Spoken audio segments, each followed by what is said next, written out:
It is 2 in the morning, and there is a Crips soldier bleeding out on the asphalt 3 blocks from where you are parked. You can hear the call on your radio. Shots fired on Hooper. Officer requesting backup. Victim down. You are 4 minutes away. You do not move, because your phone buzzed 11 minutes ago with a text from a number with no name, and it said, South Figueroa, 11 p.m. Stay visible. And behind the laundromat you are parked in front of right now, on a block you cannot see from the street, the Crips are moving product. Crack mostly. Some powder. And a patrol car parked out front means nobody tests this corner tonight. Nobody calls it in.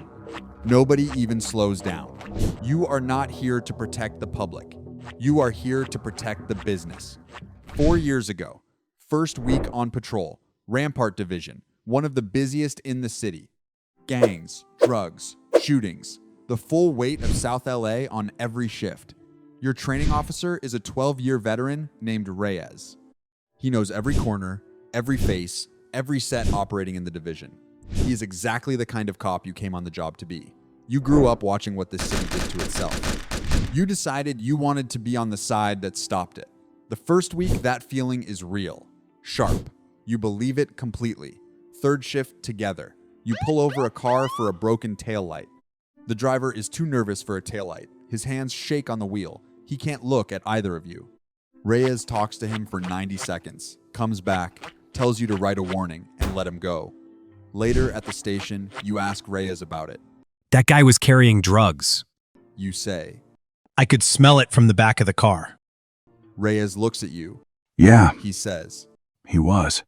So why'd we let him go? Because he's not our problem. He walks away.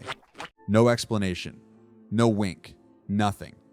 You are 24 years old, 3 days on the job, standing in a locker room that smells like old coffee and gun oil, and you already understand that something in this division is not what they told you it would be. You tell yourself Reyes had a reason, a bigger case, an informant. Good cops make those calls. You file it away. You spend the next 6 months being a good cop. You make arrests. You write clean reports. You show up and do the work. You are being watched the entire time. You do not know it yet. 6 months in, your locker, plain white envelope, no name, $500 in 20s. You sit in the locker room for a long time holding it. You think about the mortgage, your girlfriend who wants somewhere with a yard. You put it in your jacket and go back to work. 2 weeks later, there is another one, same amount. Same silence from everyone around you. Someone decided you passed a test you didn't know you were taking. 1 year in. The bar. A man sits down next to you after a late shift. He is big, the kind of big that comes from years of South LA streets, not a gym. Blue Dickies, a white tee, a blue bandana folded into his back pocket. He is not dressed to impress anyone. He has never needed to. He orders a drink without looking at the menu, without looking at you. He says your name, your badge number, and your home address in the same flat tone other people use to say good evening. You don't move. You don't say anything. That is the right answer, and somehow you already know it, We appreciate officers who understand how things work. he says. He slides an envelope across the bar. Your job is simple. You'll get a text with a location. You show up, you park, you stay 15 minutes. That's it. You don't do anything. You just be there. What am I protecting? Business interests. You look at the envelope, you look at the bar, you look at your drink. You know exactly what kind of business interests operate in Rampart at 11 at night. You have been arresting the people who run them for a year. You know their corners, their faces, their product. You take the envelope. 2 years in. The evidence room. A kilo of cocaine has been booked following an arrest by a unit not on the payroll. Your job is to make it disappear. Reyes pulls a closed case number defendant, took a plea 6 months ago, and tells you to request the evidence for a re-examination. The kind of administrative request that gets waved through without scrutiny. You fill out the form, Reyes countersigns it as supervising officer. The property clerk processes it without making eye contact. You walk in, the room smells like plastic bags and old paperwork. You locate the package on the shelf where the log says it is. You sign your name. Your handwriting looks normal. You do not know how. Your hand feels like it belongs to someone else. On your way out, a sergeant you don't recognize is standing in the corridor. He glances at the package under your arm. Lab run? Your voice comes out flat and even. Re-examination request. Old case. You keep walking. He nods. You do not look back. You don't breathe properly until you reach your car. You sit in the parking lot for 5 full minutes. Your hands are on the wheel and they are shaking slightly, and then they stop. The drop is a supermarket lot on West Olympic. A man takes the package from your trunk and hands you an envelope without eye contact. In and out in 45 seconds. He is gone before you close the trunk. You drive home. You tell yourself it's a one-time thing. It isn't. 2.5 years in. The tip. A rival set is planning a move on a corner the Crips control on West 23rd. You hear it at a Tuesday morning briefing. Intelligence gathered from a wire. The briefing officer reads it like it is a traffic report. You pass it in a text message before you leave the parking lot. One message. 30 seconds. By Thursday night, the rival crew walks into something prepared. 2 of them end up in the hospital. 1 loses partial use of his left hand. The corner stays. You are off duty that Thursday. You are at dinner with your girlfriend, Italian place on Vermont. The receipt proves it. You pay cash. The deposits in your account go up. You are making more from one text message than from a week on patrol. A Crip soldier got arrested by a narcotics unit not on the payroll. He is 20 years old. He is looking at 10 years.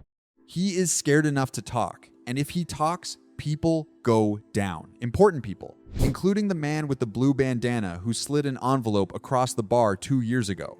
So you go to the holding facility. You are a cop. Nobody questions it. You sit across from him in a visiting room, orange jumpsuit, hands on the table. He won't look at you. You lean forward.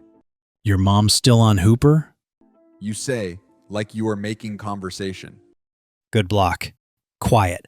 Nice that some parts of the city stay that way. He looks at you. He understands. I don't know nothing. His voice is flat. He already knows what this visit means. That's probably smart. You say. You stand up and knock on the door for the guard. He pleads guilty 3 days later. 7 years. Not a word to the prosecutors. You get a bonus, you go home. You sit on the couch, the envelope is on the coffee table. You open it. You count the money. You put it back. You sit there for a long time looking at nothing. Then you order food, watch television, go to bed. In the morning, you make coffee and check your phone and go to work. You know what you are now. You stopped arguing with yourself about it around the 18-month mark. The argument was a drain on energy you needed for other things. But stopping is not an option. You know too much. You have done too much. The men above you know your name, your face, your girlfriend's name, your father's address. There was a detective in the 77th Division who got cold feet. He stopped answering texts. They didn't hurt him. They called him through a mutual contact and told him casually, like they were discussing the weather that they had, photographs, phone records, and a ledger with his name repeated across 3 years of transactions. They weren't going to use it. They just wanted him to know they had it. He went back to work the next day. He will go back to work every day until he retires or dies. So will you. You are either in or you are evidence. There is nothing in between. 4 years in, tonight, 15 minutes on South Figueroa. The radio call on Hooper ignored. The text on your phone confirmed. At 15 minutes exactly, you pull out and drive north. Your phone buzzes. A number with no name. Good work. Same time Thursday. You think about the mortgage that is paid off. The new car. The apartment your girlfriend picked with the little yard she wanted. Your father's face at Thanksgiving when you told him things were going well. He thinks you are one of the good ones. You merge onto the freeway. The city spreads out around you. Past the corners where the product moves and the money flows, and the whole machine runs exactly as designed, and nobody looking in from the outside can see the seams or the hands or the deals made in parking lots and locker rooms and visiting rooms in county holding facilities. Somewhere in this city tonight, a kid caught a bullet on Hooper. A family is going to get a knock on their door. An officer will write a report and file it, and nothing will come of it. You know how many hands touch the chain between the product and the trigger. You are one of them. A small, quiet voice in the back of your mind says, something. The same thing it has been saying for 3 years. You no longer have the energy to answer it. You turn up the radio. You drive. If you want more stories like this, check out our next video, a POV where you're forced to become a black market surgeon. Click it now, and we'll see you there.